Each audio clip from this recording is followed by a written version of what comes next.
Hey everyone, let's go over how to replace the cabin air filter for your Tesla Model 3. Before we get started, it's important to know that there are 3 variations of the filter door as the years have gone by, making this job easier with every iterative change. So depending on your variation, this will affect the instructions slightly and what tools you will need to do this. I will go over them when we get there. So to label the variations I'll talk about, models going to 2020 will be called early, from there to 2023 will be middle, and after that will be called new. Just keep in mind that the cutoffs are approximate and could be mixed up around these times. The tools you will be needing are a T20 screwdriver, preferably an angled one for early models. Middle models can use either a regular T20 screwdriver or 6mm socket, and new models won't be needing this tool at all. Everyone will need a new filter set that includes 2 pieces, and optionally you will need a trim tool or flathead. Parts and tools will be left in the description below. So the first step is to back your passenger seat up to give you more working room. Then remove your floor mat. Next, get under the glove box to remove the Footwell panel. For newer models, this panel is just held up by magnets, so find a seam and pull it down and forward.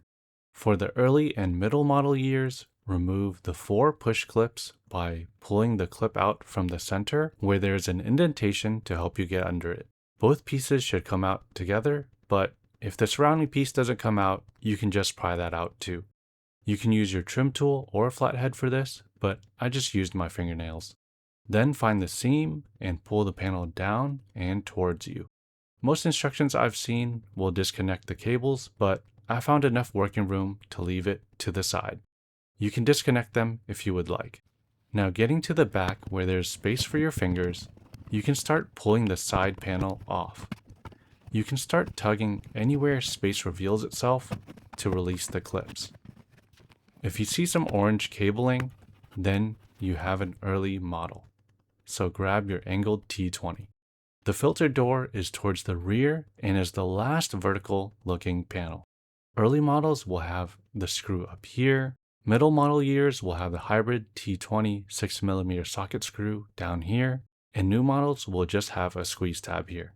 After you unscrew or release the tab, pull the door out and up from where you released it for early models, or out and down for middle and newer models.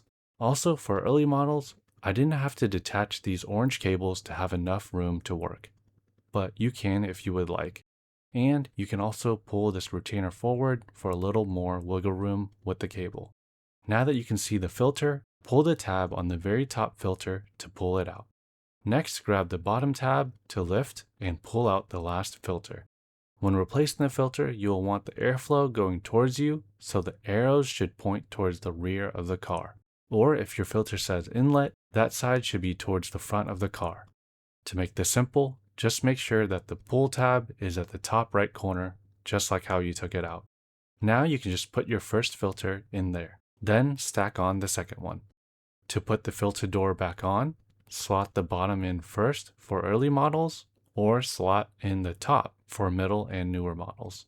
Then screw it back on as needed.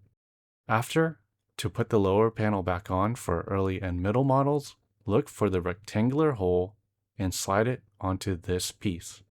Look for something similar on the other side too, if it's there. For newer models, it will be the opposite, and the hook will be on the panel, and there will be a rectangular hole towards the rear.